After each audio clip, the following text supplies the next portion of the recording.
Welcome back to episode 21 of Chambers Chatter. I'm Laura Chambers Babalis. And I'm Shae Chambers Helms. Today we're super excited to introduce Alan Patterson of Alan Patterson Builders. Thank you to Sea Island Crawl Space, Aesthetic Dentistry, and Social Soiree for their support of today's episode.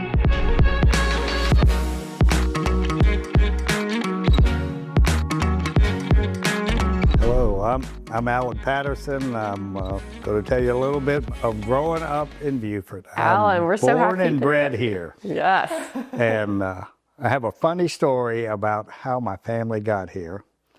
My grandfather, they're out of Augusta, three of them, he was a dentist. And they brought him down here to work for the people that were mining the phosphate as a dentist. There were no roads into Beaufort, but he came down on the railroad and he practiced at the Sea Island Motel and later had an office on Bay Street. And my grandfather, sometime like 1908 or 9, came down with him. And he was walking around Beaufort and he heard this big hoopla about some girl down at the bathhouse on Bay Street with a real racy swimsuit. So he went over there to see who that was and check it out. And that was my grandmother. And that's how he met her. That's the second time we heard the bathhouse now. It's Yes. that's amazing. It was a very popular place, apparently. And like so many people, and you've probably heard this story, they all came down from Charleston to visit her cousins at St. Helenaville because the wind was nice and there weren't a lot of mosquitoes. And she was down here visiting her cousins and everything. Her mother was a Barnwell, thus our connection to Tuscarora Jack Barnwell. And they had come out of Adams Run, where they really started a lot. But anyway, long story short, they got married, and my grandfather gave them a dairy out there at Grays Hill, Rose Lawn Dairies. And a nice wedding gift, apparently. Yeah, very nice. And they had 2 children, my dad, Skeet Patterson, and Rinky Bradbury. And they grew up on a dairy farm. Wow. My granddaddy was in construction, my dad was in construction, I'm in construction. My brother Merritt and my twin brother Steve is in construction. So we have a long history of contractors and construction things. But back then, during the Depression, they didn't build many homes. Granddaddy did the dairy in the morning, and he worked on heating and air, put the first boiler systems in around Beaufort. And That's wild. he'd do the dairy in the morning and work on that, and occasionally built a house. Mm-hmm. Not very often, but because of depression and everything. My grandmother worked with Clemson and midwife and then nutrition at Penn Center. Really? And I've always thought, later on when I came along, she did the school lunch programs. And I've always tried to research it to see if that was really the first school lunch programs in the nation. If you think about it, it could be. It definitely really could be. You know, I don't know where school lunches started, but we did have it here and she headed it up. Wow. Long story short, they put the first air conditioner in 1947 and at the Blue Room of the Sea Island Hotel. So that was a big thing. Mind-blowing, yeah. I remember Dad working in the construction business, and they shrimped and they grew tomatoes. So you could grow a couple acres of tomatoes and make some money. They tried a lot of things, but apparently it was a struggle. They didn't do very well, but they did pretty good. And I just grew up like that. You know, we lived on Newcastle Street. Dad built the house. It didn't have air conditioning, but we grew up back then. Mm-hmm. And I went to Beaufort Elementary School. We walked down Charles Street and around Bellamy's Curve and the old university. That was Beaufort L. And across the street where the other building was where the junior high was. That's so crazy. That's how I grew up. I cannot imagine growing up without air conditioning in Beaufort, South Carolina. I remember sleeping in the windows. We grew up a lot, and we had a good time. My mom worked as a nurse. Her and her aunt Rubelee Knight, and her. They came out of Duke as nurses to start the hospital. And I think they put them up in what is now the Two Sons Inn. Mm-hmm. Oh. They had 10 or 12 of them when they started it, and she was one of them. And that's how she met my dad. They ended up getting married. So cool. I grew up, and I never really realized it growing up, But Mom worked nights and then would come home and get us off to school and then sleep all day. And then that's how she was working while we were growing up as young kids, Is remarkable. And Dad was working construction, so it was a pretty tough life for him. She later quit being a nurse and started the realtors here in Beaufort. They realized that real estate agents were making more money than they were building houses, so they thought they'd be realtors too. There you go. And she was very instrumental in starting the realtor group and everything. So I did not realize that connection. That's really cool. she worked with the Nichols and Papases and all sorts of people. They had 5 or 6 people selling real estate, and we had an office there on Bladen Street, right behind Cove's grocery store. And he moved that house from the vacant lot behind the courthouse there and put it over there. Wow. He's got some funny stories about that. And Coastal Contractors was 1 block down. Oh, that's cool. I grew up in the construction business. Yeah. Mm-hmm. And putting in heat in there when I was in the elementary school in 3rd or 4th grade. Grandfather Joe Allen would come by. He says, "What are y'all doing?" "I don't know. You want to come with me on the job site?" And we said, "Sure, we'd love to do that." We went out and we spent a lot of time cleaning up masonry, pulling nails, picking up stuff, And I thought it was the greatest thing in the world. Oh. After I had kids of my own, I realized that was daycare. Keeping you guys busy. Yeah. Hey, can you go get the kids? Mom would sleep and Dad was working, and my granddaddy said, "Yeah, I'll do that." Oh. So that's how we grew up. We grew up in that business, Steve and I. And we did all sorts of things over the years. We painted. We learned how to frame, do roofing, from the ground up.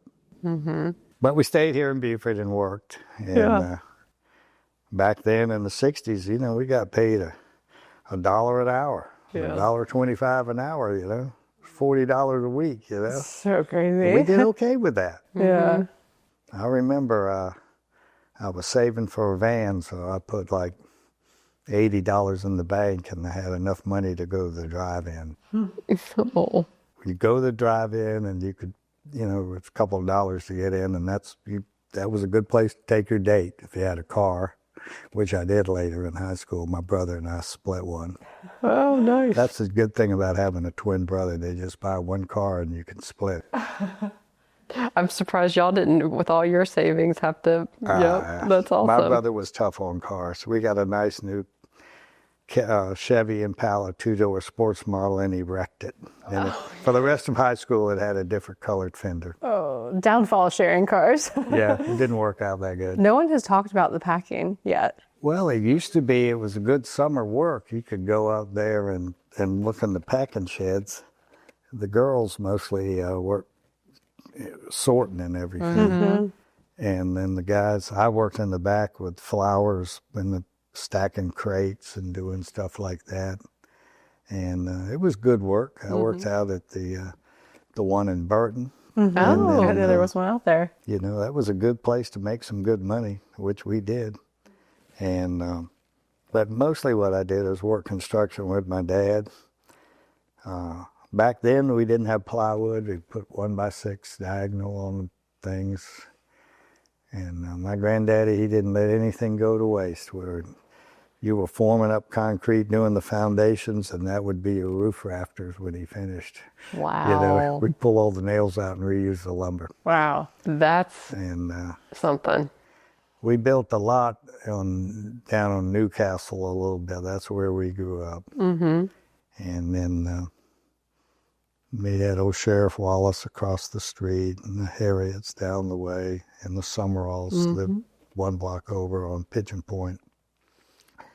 And that's where we hung out mostly. We didn't get down to the point too much. I know you heard a lot of stories about the point, but we didn't go that far away from home. We hardly got past Beaufort Elementary. Yeah, makes sense. But we did go to Coast.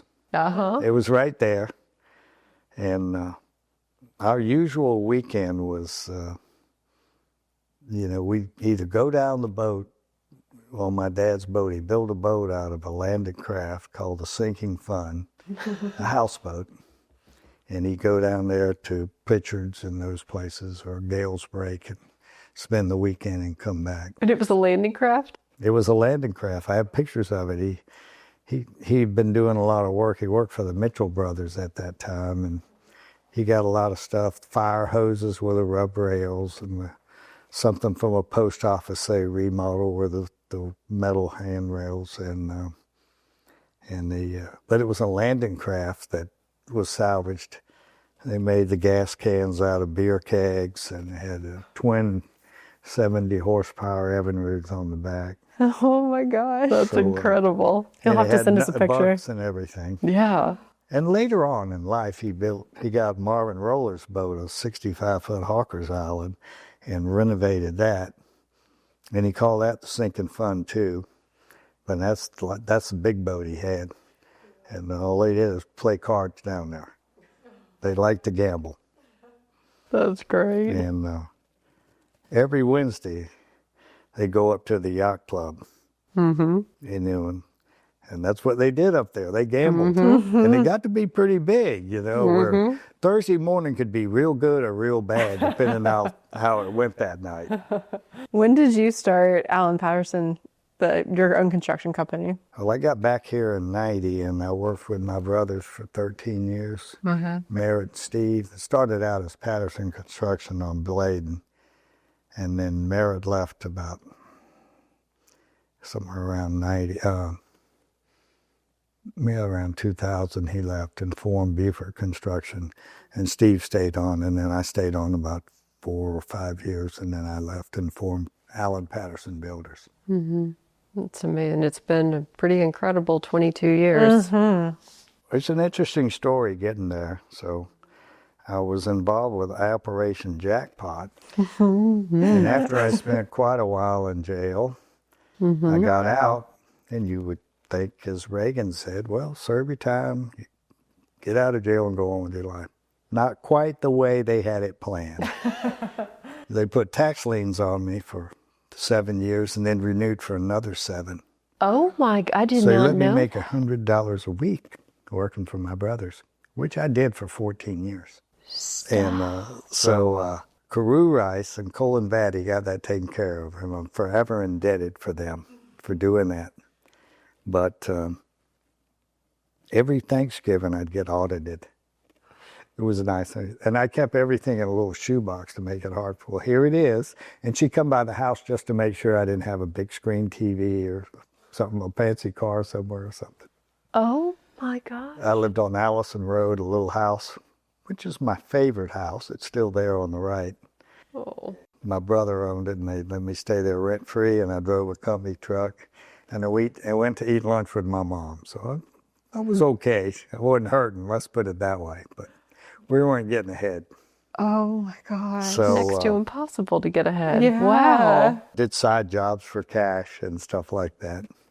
But anyway, once I got through with that, I had been working with some people who partnered up and saved some stuff for me, built houses, and they kept that money for me. And once I got my tax situation resolved, they stepped forward and helped me get my life straightened out. My grandmother had left us 2 lots out of Roselawn subdivision, and I bought one back from my brother. I had to pay back taxes and everything, and okay. And I bought that lot and sold it and started the company with that money. It was $280,000 Wow. in 2003. And of course, with that, you think that's a lot of money. I ran out of money in about 2 months, but we kept things going, and here we are today. It's incredible. Yeah, So pretty inspiring, honestly. I don't think many people could do that. No. No. No, Alan. kinda There's going- next to no one that could do that. I know what depression is. Let's put it that way. Yeah. I'm having a bad day. I'm feeling a little depressed. I can identify those moments, but we kept going, and I couldn't have done it without my wife and the people around me. And I had an estimator, George Jones. He's the one that talked me into leaving. Y'all need to leave. Okay. And he came with me and helped us for years. And then of course the 14 or 15 people that came with me, and some of those people still work for me today. Most of them do. Wow. I think they're all still there. I've got guys who've been working with me 28 years, 26 years. That's It's hard to crazy. find, too. We're getting old. I'm Alan, looking for young says replacements. a lot about But we you. can't find them. Yeah. But we're still pumping along here. But it's been a good run. We've seen some ups and downs. So I remember we did Deer Run subdivision. So my dad, who had that problem with the zoning guy, the guy wouldn't ever let him develop Deer Run, so I bought it from him. Mm-hmm. And it was back in 76 now. Was there something? Yeah, 76. And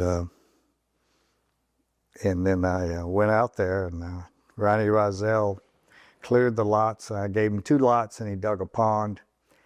Big Ronnie. Mm-hmm. And I said, they said, what are you going to name it? So I'm driving around there one morning, and it's early in the morning, and there's a little fog everywhere, and there's deer everywhere running around. And I said, well, I'm going to call it Deer Run, Dove Drive and Buck Road. It's still there today. It's still there That's today. how it got named. Still there today. Every subdivision, there's a reason where the names come from. Walling Grove, Cedar Crest, Mint Farms, there's probably a reason for that. Mm-hmm. Somewhere along the end of that time, around the 80s, I left out of here. And the feds came looking for me, so I decided we better go. Uh-huh. And that's an interesting story, too. We'd love to hear to hear it, for yeah. the people who are unfamiliar with that. Guys in a sailboat, they ran aground, and St. Simon's had a phone number for me up here. I didn't give it to him. I don't know how he got it. But anyway, the feds had it. And they showed up here, and it was the Russell Bishop's was the number, his dad. That's where I was living with my wife. So they went out there to Jeter Construction and said, we need to talk to you. He says, what for? What's this? He said, well, this your number? Well, that's my dad's number. He's been dead. My mother still lives out there. Then you don't know anything about this. I said, I don't know anything about this. They said, well, where's this number go to? He said, well, the house out there at Yard Farms. So they left, and he called us. And he says, the feds were just here. They're coming to your house. So my wife and I loaded everything we had up in the back of one of our cars, and we left out of there. And right where you empty the trash on Santa Helena, that little curve? Mm-hmm. We're going by there, and there go 3 black SUVs with agents in them to the house. I mean, it's no farther than here to the end of your dock. They could have seen us pulling out. That's how close we came to getting caught. Oh. And I never came back to South Carolina after that. Not once. Wow. So close, but not close enough. Wow. So I spent, must have spent about 5 years on the run. Mm-hmm. Oh my God. Every law enforcement agency in the world is looking for you. They put a task force on us. A presidential task force. They had 12 of them. And the other guys in Jackpot, Flash Foy and Rhodes Foy and the other guy over in Hilton Head and Bradford, us, and then some shrimpers up in Myrtle Beach. And so we were their targets, and they sent these people after us. But also, NES was after us for overflying the United States. I did a deal in Canada, so the Royal Canadian Mounted Police were after us. Oh, So we had all these people, Interpol. So we had all these people looking for us, and we're out there on the run. and this is the 70s, right? Late 70s? No, this was late 70s. Late 70s, early 80s. A year or two into the 80s. Okay. And they were hunting us pretty hard. You know, you never realized it. How often did you move around when you were on the run? Daily? Weekly? I was pretty cautious. I did some odd things. I never left the house without $10,000 on me. I would never just go home. I'd always circle around the blocks. Be looking around everywhere you go. Yeah. Immediately got a bunch of fake IDs, which is a little different to live like that. So then you just get to make up history. What do you do? Wow, When I was working out west, identities. flying that stuff back, I was working with a tower company, surveying for these towers for communication, so I could be in remote areas. Because, we're trying to put a tower out here. What are you doing out here? Well, we're going to put a communication tower here, and we're trying to find the right spot. That's a good story. Not many people could check that out. Yeah. And we did that for a while. And then I'm in the Bahamas, and I'm just telling them I'm working on boats. Uh-huh. I was coming through customs into Freeport, and there was a boat in the harbor, and I says, well, what are you doing now? I'm doing some repairs on the boats. So, I said, yeah, the one out there in the middle of the catamaran. Oh, you know Mike? No, not really. You almost got caught. Like, oh no. But apparently those customs agents live there, so they know a few people, so you had to be careful. I lived in Freeport, and I lived in San Salvador, and I had a place in Jamaica. Oh in my Port God. Antonio, so... And you said this is a 5-year span? Yes, 5, 7, yeah, right in there. But I had a plane. I bought some airplanes. Uh-huh. Airplanes. And that was my downfall, the airplane. That's how they called me. You buy an airplane, you change the name 5 or 6 times, put it in a dummy corporation. You think you're good, right? Wrong. You know how many planes there are? Like 370. They could check everyone out personally. Oh. And that's how they ran me down. Somebody said, he owns a plane. And that's how they found me. Where were you? I was in the Bahamas. And my pilot, I never flew into the U.S., but I was in there. And Linda was at Flight Services in Texas. And they called me. They said, well, we're doing some service on the plane. Can you come by and talk to us? I said, yeah. He says, when you come by? I said, I'll be by in 30 minutes. So I showed up, and they were talking to me about it. And he said, well, we need this, we need that. I said, well, okay, go ahead and do that. So I left. So a week later, he called me back. Hey, can you stop by again and talk to me? And we got a few more things. I said, all right, I'll be by in the morning. So I went over there in the morning, and I'm walking towards the hangar, and I know the guys. And I said, hey, Mike, Phil, how you doing? I'm waving at them. And the next time, their whole attitude changes, and I hear, freeze, FBI. I didn't even turn around. I just took off running. And they eventually called me. The Dick Stewart, they had a sled here in South Carolina, and a few other guys. They're sitting on top of me. And one of the guys got a gun, it's shaking. I said, man, how about not shaking so much, pointing that gun at me. And anyway, they picked up my hand and said, we got our guy, because I'm missing these 2 fingers. And that's how it went. Then they went back to, brought me into the U.S. in Lauderdale and MCC, Miami, and then I went to Atlanta from there. So, but they did a good job. But it was my fault for never thinking that they weren't, I never realized there were that few airplanes. Yeah. Right. You think they're like cars, they'll never find it, but Yeah. outfooled myself. Especially during that time, too, I guess.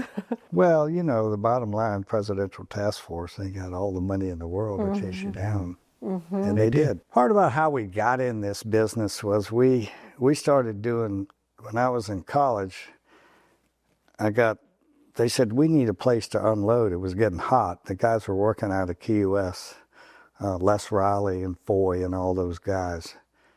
So you realize about Jackpot, it actually started in the Keys. All those guys got kicked out of USC during the anti-war protest. And they ended up down in the Key West. And they'd take a boat and run it to Jamaica and unload it in the Keys, and that's how they got started. And they built up this unbelievable network of distributing the pot up north. I took 40,000 pounds of pot, brought it into the country, and turned it into cash in less than 10 days. Whoa. Think about that. Unbelievable. But they had that network in place, but they got so hot down in the Keys they had to leave. And the guy I worked with was a boat captain, and he did a load for these guys, and they got in trouble up in New Jersey, and they couldn't get out. And we had a friend of ours that had a fixed base operation, and we loaned him some money to buy some airplanes called Transcontinental Aviation, right there next to Epps Air Service at Peachtree DeKalb Airport. So we sent a plane up there to them and got them out. You know, they couldn't travel commercial. They were pinned down. They were really pinned, and we got them on the airplane and got them out of there. And Freddie Fillingham, the other guy, got the boat out of there. That's another whole story. But these were smugglers that had offshore racing boats with matching semis and helicopters. That's the level they were at. Oh, wow. All the way up, you know? Wow. Think about that. Anyway, we got hooked up with those guys, and we started doing commercial unloads here. That's what we did. And until I read the indictment, I didn't realize how many we did, because we were doing one every couple of weeks, you know. It was pretty busy. And we... And one was about 40,000 pounds every time? Well, that was one where... That was just one, okay. Where we partnered up with Rocky and myself, and another guy partnered up, and we owned it. It was a huge payday. Oh, yeah. You only pay $25 a pound for the pot. It costs you $500,000 for a crew. The rest is yours. Wow. I can't imagine the adrenaline, the payday, just all the emotions. You hear these stories about the cartel and the money. Well, we don't have their problem, but we had so much money. What do you do with it all? Oh, my God. You know, it's a lot of money. We had a stash house up in Columbia, and we'd take it up there and get it to the distributors, and that way we weren't working down here. It was all out there. And then I'd come back down and pay everybody off. I was paying people off down there so much, and it was smaller bills now, but you couldn't close the back of the Monte Carlo. The trunk was so full of brown paper bags with money. That's a lot of money. In 20s and 50s in it. That's a lot. That's a lot. So, man, that's a lot of money. But I was glad to pay them. Wow. We bought a Mitsubishi, an MU2J, which is a big, heavy twin 10-passenger.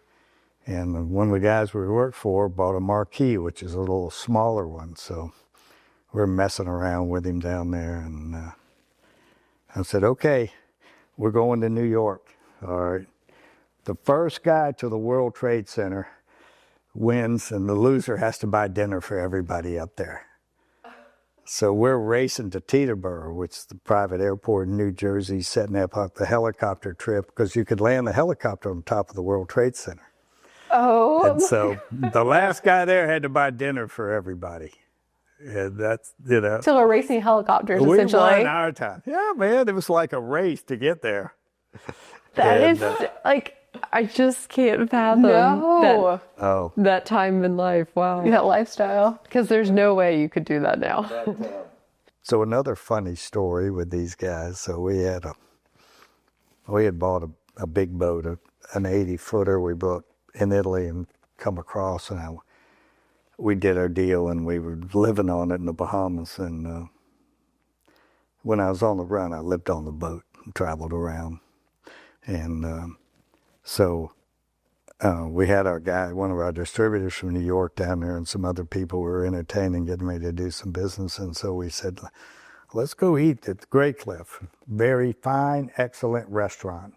You know, Thunderball, where James Bond was staying at that little cottage, that's at Grey Cliff. But this is an English restaurant, 5-star, unbelievable. So we're partying all afternoon. We go up there for dinner, and Rocky says, oh, let me order some wine. So there's about 7 or 8 of us there. So he orders this wine. I get a bill, and it's like $17,000. I said, what? He ordered a bottle of like Montauk Rothschild for $10,000. And I'm drunk. I don't even remember what it tastes like. And it was another one for $3,000 or $4,000, you know? And didn't have any money to pay for it. The other guy and myself, I don't know why we had that much cash, but we were able to pay for it. We didn't have credit cards. Anyway, Just happened to have that much cash. We'll walk around with a lot of cash. I know. I have to ask, how did you get involved in this? Like, what was the initial? Oh, that's another story. But got involved with a friend of my cousin whose husband would bring 100 pounds of pot from Texas. And I was going to college at Charleston, and he'd bring it, we'd sell it on the weekend. He'd go back and get some. And he got so he was bringing 200 pounds and we just got into it like that. And it was all casual, maybe very casual type thing. And college kids, you know. And that's how it got started. Wow. But you know, and then when Rocky would go on the boat, I'd watch he had a place called Rusaka Antiques down on Market Street. And I'd watch that, and he'd do his deal. He was captain, so when the deal was over, he'd come back, and then that's how we got into it. Then he realized these people didn't have a place to unload, so we came down here, and we set up this unloading network. Well, the first time we did a big deal, and Rocky and I early got paid off, we're working for a guy named Kipper, which wasn't his real name, and we did it. We unloaded, and he was going to pay us down there. We took a Lear and flew down to Miami. We had Lears, that's how we travel. and we flew down to Miami, and we got our $1 million. First time we'd ever gotten paid $1 million. Wow. And we got 2 bottles of Dom Perignon. So on the way back, I gave the pilots $1,000 to roll the Lear with the champagne sitting on the thing. So we were rolling the Learjet with our $1 million heading back to Columbia. And we got back there, and the hotel where we went, my wife was there, and Rocky's girlfriend was there, and we spread that $1 million out on the bed. I said, man, I've never seen $1 million. I said, and now remember, we're partying. And I said, man, if we get caught, we're going to be in a lot of trouble. Was that not the truth? Man. That's the first time we got big. But, the money was just, the money got to be a big problem. Yeah. And we got set up. A lot of things happened. We got set up with a Bank of Nova Scotia where I could deposit the money with a trust official. So I could clean my money up, and all I had to do was get it down there. So we would send people on cruises. You and 3 of your girlfriends each carrying $200,000 in your luggage on a cruise ship, no customs once you get there.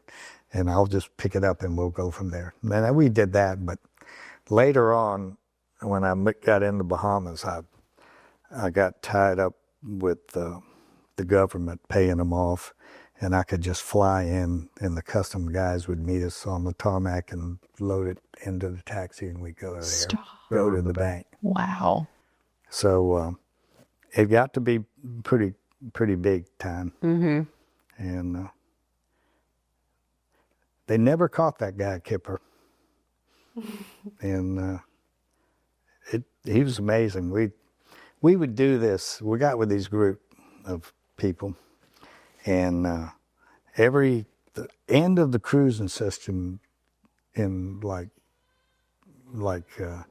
the end of the winter, they had the Antigua Sail Week, and we'd all meet up and have a contest to see who had brought the most pot or unloaded it. You know, and it was like, oh, I brought in $8 million, $5 million, $10 million. And we'd have a contest. And one of the guys there was named Kipper. And the last time I saw him, I said, and the deal was you had to get it in the bank. You couldn't, it had to be banked. And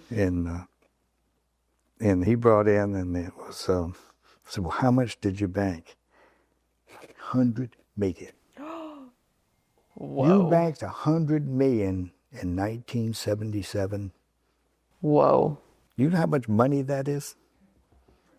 That is a mountain of money. Oh I my cannot. gosh. And far as I know, nobody's ever caught this guy. Wow. So you think And he's still nobody on the knows run? his name. Yeah. So it's kind of funny. Wow. We did an oil deal with him out of Venezuela. During Carter's embargo, we brought oil out. There's a lot of, you know, we formed a company called Rusaka Marine, and it had all these boats and things we owned. And then there was Transcontinental Aviation up there at Peachtree DeKalb Airport that Billy Wade and we owned. And that's where the planes were. And so one of the boats we had was an ocean-going tug called the Jefferson Davis. And spelled with one F, was misspelled. But go ahead. Nobody ever questioned it. And we decided during the embargo, we'd haul oil out of Venezuela, which we did into Brownsville, Texas. What? And we did that 8 or 10 times. And we knew the Minister of Interior.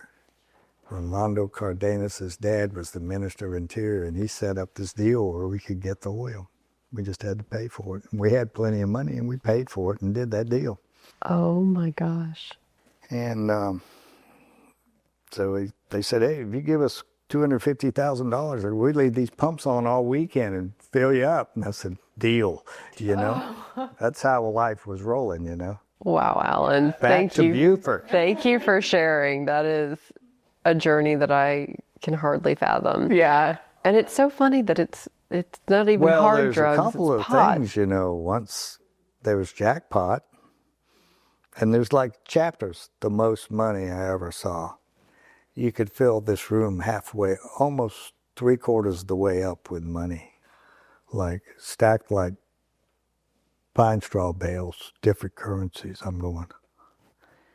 Kipper and I got to the bank late one time, and he said we had to go down to the counting room. We couldn't take it over the counter because they were closing the bank. And I went down there, and I had $1.5 million or $2 million. He had 3 or 4, and yeah, I think that you're a big shot, you know.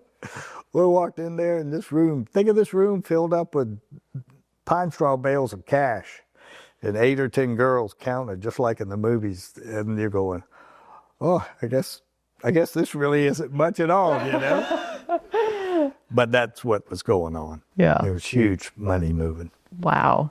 I was on a boat one time that got caught by the Guardia Costa. I had to pay them off. I had my money in Panama. We paid them off. They let us go. That was almost surreal experience there.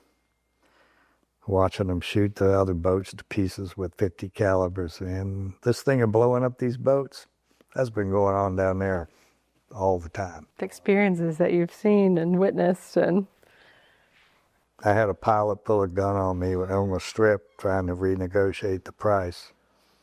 I'm facing him, and there's all the Mexicans pulled guns on him, and I'm in the middle. I said, and I clearly remember saying, "This looks like a Mexican standoff, doesn't it?" You know? And then I'm real hazy on what happened after that. But you know, he flew more deals for me. The deal worked, so apparently we talked our way through it. Oh my gosh. And but it was funny down there. It wasn't violent. It is now, you know. Yeah. Back to Beaufort. We used to go down to the fish camp. Anybody talk about Pritchard's Fish Camp or any of those things, or Capers Cats? No, we have not heard any of that yet. Well, my dad used to go down the river and fish. They had a fish camp called Capers Cats, and Levins were in it, Dukes, and Humblebuck, and all those guys. And they had that fish camp right there. And we were little kids. We'd go down there and fish all the time. And all these locals that you know that you've been interviewing, some of them did that. Yeah. Levins, you know. Nobody ever thought of them as really being outdoorsy type, but they were. So we fished. We spent every weekend down the river. Dad would go to Coast, get some peanuts, National Enquirer, some food, and then he'd go right down the street to a liquor store and get a quart of Ancient H, and that was the weekend. That was the we weekend. caught the food and cooked it. Oh, I love that. That's great. We grew up doing all that. Alan, I can't thank you enough for sharing This all has of been this. such a fun experience. This has been life-altering for sure. Yeah.